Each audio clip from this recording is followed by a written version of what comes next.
You're back. Thanks for staying with us. It's time to go through the front pages of the newspaper, and doing that with me is Mike Kano. Yep, great to be here this morning. How are we Let's doing? take a look at a lot of the headlines this morning are just about the political battle that's still going on in the House of Assembly and all of that. And you were fuming about fuming? No, it was people around me. I was trying to understand why they were fuming and understand the due process. But let's get into it and then we'll talk about it. Of course. And we'll be starting off with the Daily Trust newspaper.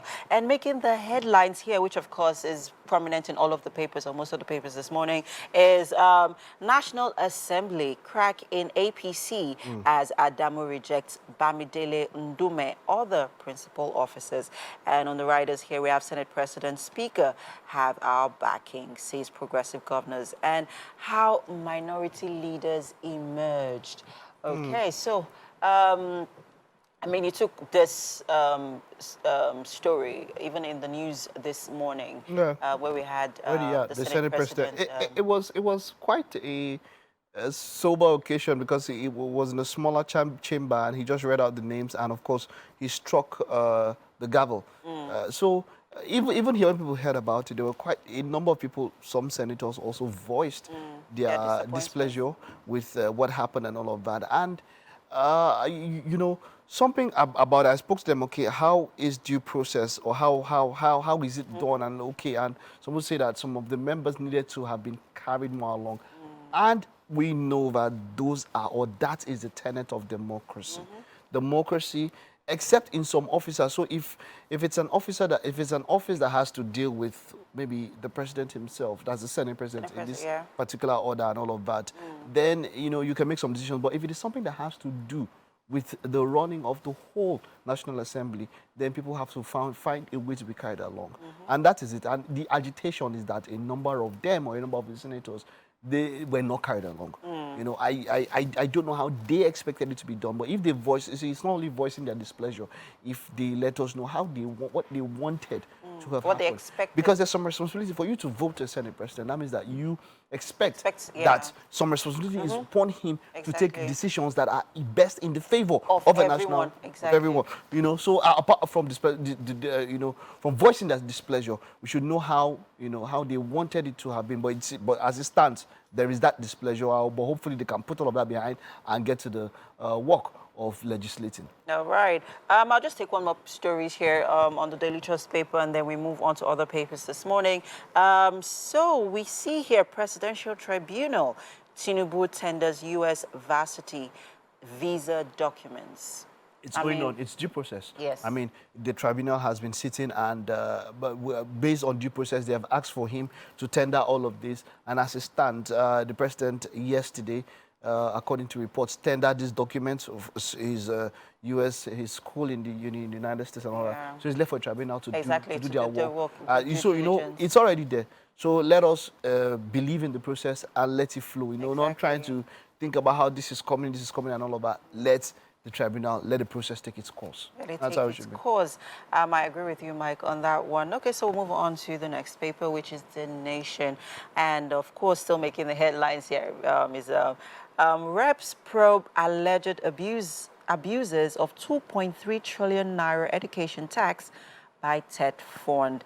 And of course, still making the headlines here, we see presidency, governors back Bamidele Ndume Umahi, critical stakeholders consulted, says Senate leader, and how majority-minority principal officers were picked. I'm sure if you go through, there's more as to what you talked about, Mike, earlier on regarding this story in the papers this morning. The one I want to mention and talk about is top right corner there. Row deepens over alleged fake JAM results. That has been going on for days. For a while now, yes. The spokesman for JAM has come out to say he's, to give his own take on all of it. And, he spoke about how, based on the SMS, after receiving their results, there's a number you can send SMSs to, and then they let you see your results and all of that. For me, there's a lot that still has to be seen. We need to look at it from, in some ways, if we really want to go down to the bottom of it, maybe we should do an audit of the process. Which, of course, a lot of people have come to, asked for. People are requesting for it. An audit of a process Even because Obi Ezekwesili, yeah, who was a former minister of if they say based on what they say, it seems as though the girl forged it. But how can someone really forge something in that particular scenario if she said she printed it and that then was the result. now this is it now the QR code according to them is that of somebody else, so they said that she put in she printed She used her the own last QR code Yeah. and then put her own on top and of all it, of yeah. that. It's quite messy. It's going to be hard. We'll have to look at the back end. And then if possible, you remember that time when we were in school and all that, when you have issues with your result and you want to go and contest it, they'll bring out your script and mark it again. Exactly. Let us, if it is possible for her Recall to- her Exactly. exam scripts. You know, because it is not something on both sides. I mean, the DSS had to be involved for a little girl. Exactly. And I feel like, okay, we've made quite so much about this. You know, the father had to talk about how, you know, it has affected them and how he has left stuff to go and all of that. So for me, I feel like we can handle this better. It's become a media Yeah, circus. so I think now it's the time all of for that. JAM, you know, to do their due diligence in this regard. And we'll see how the story unfolds in the next couple of days. Let's move over to the Punch newspaper. Still making the headlines here. Wow. Principal officers, APC protests election, National Assembly members back Akpabio Abbas. Okay, so let's move over to one other story here on the Punch newspaper. So let's see here at the bottom of the paper here we have customs seize 3 billion naira smuggled rice, arrest 344 smugglers. Oh, yeah. The there's borders been are not a open, yeah? list exactly on And the people are talking borders. about how cheaper things will be and all of that. And when this happens, that means that the customs really need to work even more, Yes. work even harder. So, like you say, it's just a by process of opening of the borders and what's happening. Is rice cheaper now?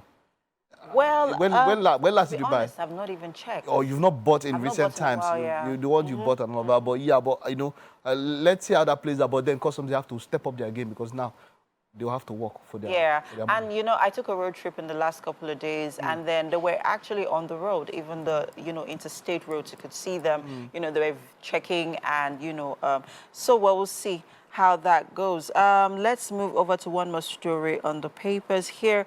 So we still have result falsification at the bottom of the Punch newspaper here. JAM sanctions more candidates. Ends Ms. Sommer's probe. So according to them, there are other people that, so there's a mention they made of a candidate, maybe the last exam or previous exam to none of that. That was last year's. Yeah, you know, so candidate. like I said, I believe that on both sides, you know, things should happen and then they should actually do something, okay? Yeah, so quickly, I'm going to draw our attention to the picture story here on the Punch newspaper because I actually, I can totally relate with this. Why and can't this is you? a picture story of Igbe Road in Ikorodu, Lagos. This was taken yesterday. Mike, I'm going to tell you, the roads are terribly bad. I bet you were And trying to avoid I'm it not just talking since. about Lagos now, I'm talking about even interstate. The government really needs to step up when it comes to infrastructure, especially when it comes to the road. You know, there was one day Mazino mentioned this. I saw it on his story where he was talking about Festac and how that place was a sort of heaven on its own, you know, a haven. You know, by itself, a wonderful place. But then due to bad roads and all of that, and I mean, look at this particular situation. We are talking about our cars being roadworthy. But are our roads are not carworthy? Exactly. Are they carworthy? Exactly. You know, there has to be, there's nothing like a good road where you can drive and all of that. And you see tires are going, for Yankee, when they bring this tire, they know they change them that much. They take them take, you know. So, but really, things have to be done. This is really, do you pass this road? No. It's not my route at all. It's not your route, but it's your area, sure. Yeah, but to be honest, I am going to give credit actually to the local government chairman in Ikorodu. Many of the roads, right, are very, they're quite good, right? Except in the inner parts of But we have a 3-tier level of government. Right. State, federal, local. And local, they do have some form of allocation. allocation. Exactly. What are they using it for? Good question. So why would they always wait? Yeah, okay, it's a federal road or whatever you want to call it, but you use it. Exactly. So what are your locations? What are they used for? What projects are they used for that we can see? And then there's internally generated revenue from exactly. from these places. From If you look at commuters, when you look at the public transportation system from commuters, the amount of money that is generated internally from that place, you understand, it can be used to fund some of these projects, even if it's not to a particular standard, but at least some level, make it motorable in some ways. There's IGR, there's allocation.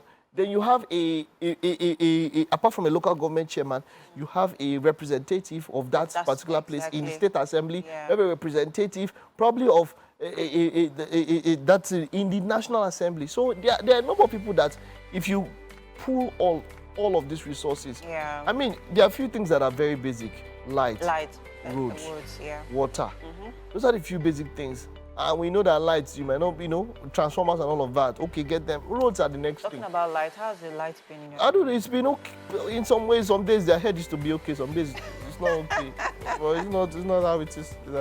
All right, thank you so much, Mike, for doing this with me this morning. And that's it on the newspaper review. We'll take a quick break. Wake Up Nigeria continues in a bit. Stay with us.